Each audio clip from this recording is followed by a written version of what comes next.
പ്രാർത്ഥിക്കുന്ന ഓരോ ദൈവമക്കൾക്കും അവർ പ്രാർത്ഥനാമുറിയിൽ ഇരിക്കുമ്പോഴും പ്രാർത്ഥന കഴിഞ്ഞ് വചനം വായിക്കുമ്പോഴും പല വചനങ്ങളും അവരോട് തന്നെ സംസാരിക്കാറുണ്ട്. എന്നാൽ സംസാരിക്കപ്പെട്ട പല വചനങ്ങളും നിവർത്തിക്കപ്പെടാതിരിക്കുന്ന അനുഭവങ്ങളുണ്ട്. അങ്ങനെയുള്ളവർക്കൊരു സന്ദേശമാണ് ഇന്ന് കർത്താവിൻ്റെ ആത്മാവ് തരാൻ എൻകൾ ഫലമേൽപ്പിച്ചിരിക്കുന്നത്. യിരെമ്യാ പ്രവാചകന്റെ പുസ്തകം 33-ാം അധ്യായത്തിന്റെ 14-ാമത്തെ വചനം: ഞാൻ ഇസ്രായേൽ ഗ്രഹത്തോടും യഹൂദാ ഗ്രഹത്തോടും അരുളി ചെയ്ത നല്ല വചനം നിവർത്തിക്കുന്ന കാലം വരും എന്ന് യഹോവയുടെ അരുളപ്പാട്. യിരെമ്യാവ് പ്രവചിക്കുകയാണ്, നിങ്ങളോട് അരുളി ചെയ്ത വചനങ്ങൾ നിവർത്തിക്കുന്ന കാലം ഉടനെ വരാൻ പോവുക. എന്താണ് ഇന്നത്തെ സന്ദേശം? ചില വാഗ്ദത്ത നിവർത്തി, ചില ദൈവവചന നിവർത്തി, ചില പ്രവചന നിവർത്തി, ചില ദർശനങ്ങളുടെ നിവർത്തി ഉടനെ ഉണ്ടാകും. ഈ ബൈബിൾ നമ്മൾ പഠിക്കുമ്പോൾ ദൈവം തരുന്ന വചനങ്ങൾ, ദൈവം തരുന്ന സന്ദേശങ്ങൾ, എലിശാ പ്രവാചകന്റെ കാലത്ത് സ്തോത്രം ഒരു വലിയ ക്ഷാമമുണ്ടായി.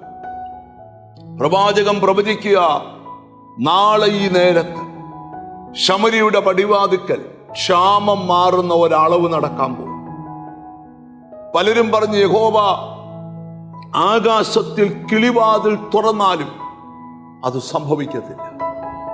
എന്നാൽ ദൈവത്തിന്റെ പ്രവാചകൻ പ്രവചിച്ച പോലെ തന്നെ പിറ്റേ ദിവസം ആ സമയത്ത് ആ ശമരിയുടെ പടിവാതിക്കൽ ഒരളവ് നടന്നു.